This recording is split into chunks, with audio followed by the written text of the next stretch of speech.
In the name of the Father, and of the Son, and of the Holy Spirit. Amen. Angel of God, my guardian dear, to whom God's love commits me here, ever this day be at my side, to light and guard, to rule and guide.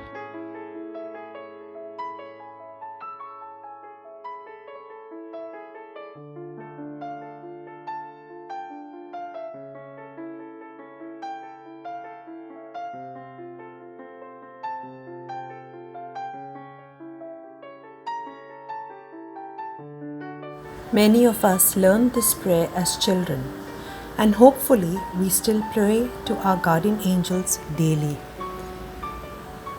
Our guardian angels are our loving Abba's gifts to us, to be our companions and help us as we journey through life.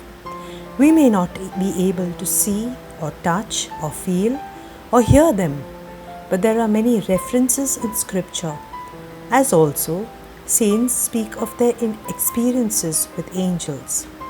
Saint Bernard of Clairvaux urges us to show our affection for the angels, for one day they will be our co-heirs, just as here below they are our guardians and trustees, appointed and set over us by the Father. According to theological traditions inspired from what the Bible makes reference to in various passages, there are 9 choirs of angels organized in a heavenly hierarchy: seraphim, cherubim, thrones, dominions, powers, virtues, principalities, archangels, and angels. The seraphim, cherubim, and thrones meditate upon the person, wisdom, and judgment of God.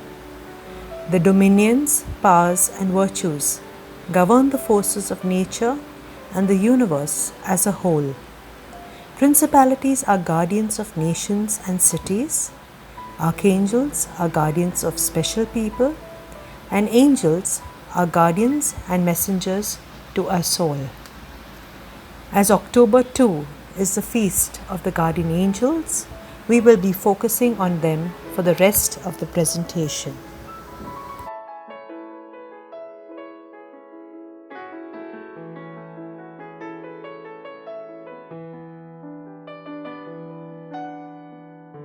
Yes, how awesome that our loving Father in heaven has assigned an angel to each one of his children. In Hebrews chapter 1 verse 14 we read, "Are not all angels ministering spirits sent to serve those who will inherit salvation?" And in Exodus chapter 23 verses 20 to 22, "See, I am sending an angel before you to guard you on the way and to bring you to the place I have prepared. Be attentive to him and heed his voice. Do not rebel against him, for he will not forgive your sin. My authority resides in him.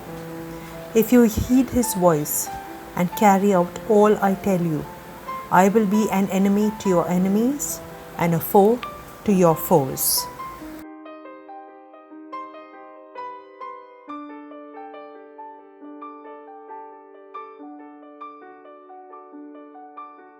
In his book, All About the Angels, Father Paul O'Sullivan gives us many examples of angelic intervention in the lives of human beings. One such example follows.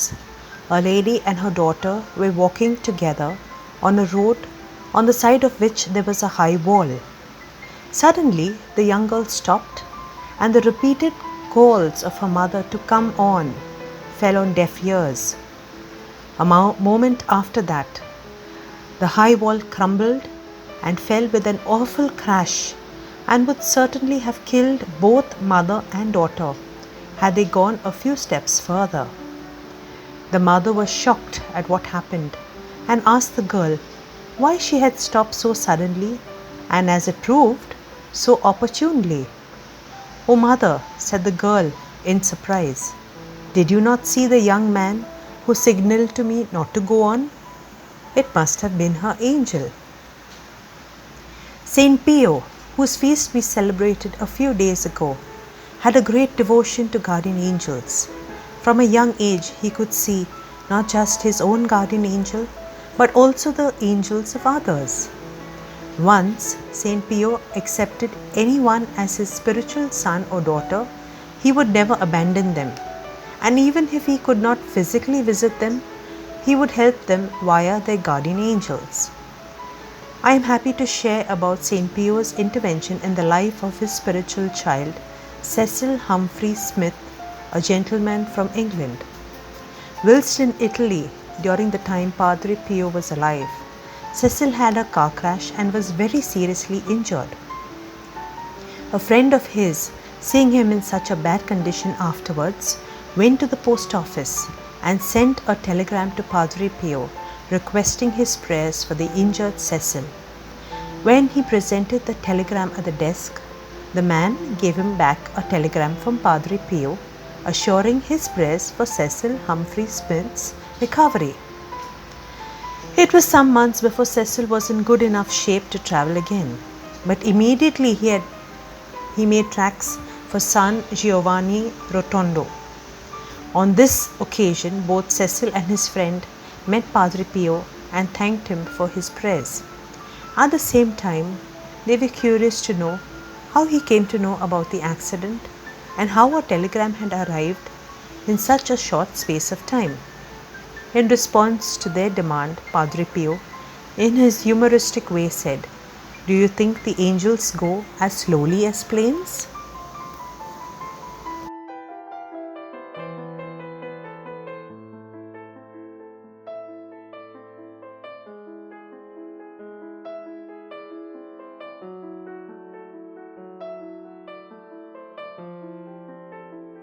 There was a brave Irish knight who unfortunately lived a very bad life.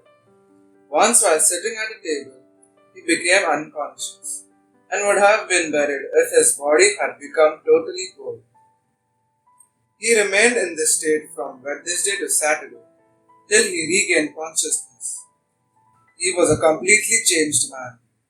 He gave thanks to God and did severe penance to atone for his bad life. He told his friends that his soul seemed to have left his body, and he found himself surrounded by demons who did their best to drag him to hell. His guardian angel appeared, however, and chased them away. The angel promised Tundale that he would receive God's mercy but would suffer for some time. Accompanied by his angel, he visited hell, purgatory, and heaven, where he saw people he had known on earth. Tundale repented and lived a holy life till he died much later. Let us invite our guardian angels to be part of our day, part of our activities, part of our conversations. Besides protecting us, our angels pray for us and will surely help us to grow in love for God and in fidelity to His will. They can obtain for us deep sorrow for sin and consciousness of the presence of God. We can even ask our angels to help us have a greater reverence when we attend Holy Mass.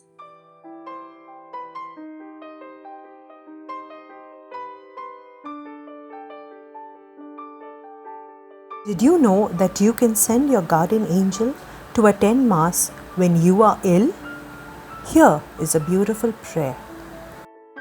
In the name of the Father, and of the Son, and of the Holy Spirit. Amen. Pray to send our guardian angel for Mass. O holy angel at my side, go to church for me. Kneel in my place at Holy Mass, where I desire to be. At offertory in my stead, take all I am and own, and place it as a sacrifice upon the altar throne. At holy consecration's bell, adore with seraph's love. My Jesus hidden in the host, come down from heaven above. Then pray for those I dearly love, and those who cause me grief, that Jesus' blood may cleanse all hearts, and suffering souls relief.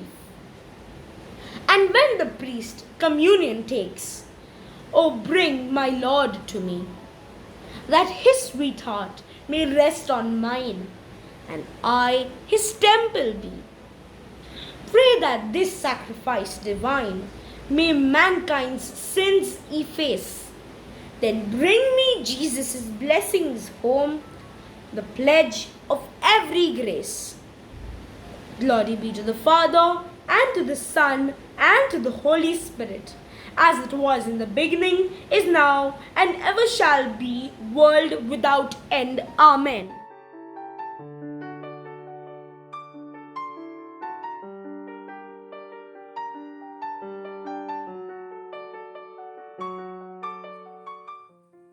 And let us ask our guardian angel to be with us in our last hours and pray for us as we make that final journey, when he has been our faithful friend at every moment of our life here on earth. He will not abandon us when we are about to leave.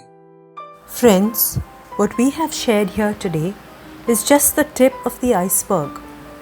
We encourage you to read the lives of the saints, in which there are many angelic appearances. If you can, pick up copies of Send Me Your Guardian Angel by Padre Pio and All About the Angels by Father Paul O'Sullivan. Most importantly, let us all daily pray to our guardian angel and thank our loving Father for this lifelong friend who will never leave us and who always truly desires what is God's best for us. And of course, will never lead us astray, but will aid us as we strive to grow spiritually and remain in the love and will of God, so that one day we may reach our eternal true home.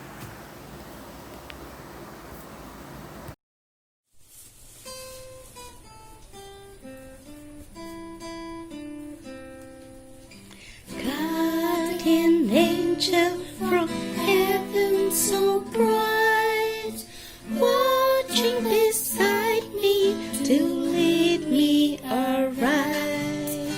Hold thy wings round me, O God.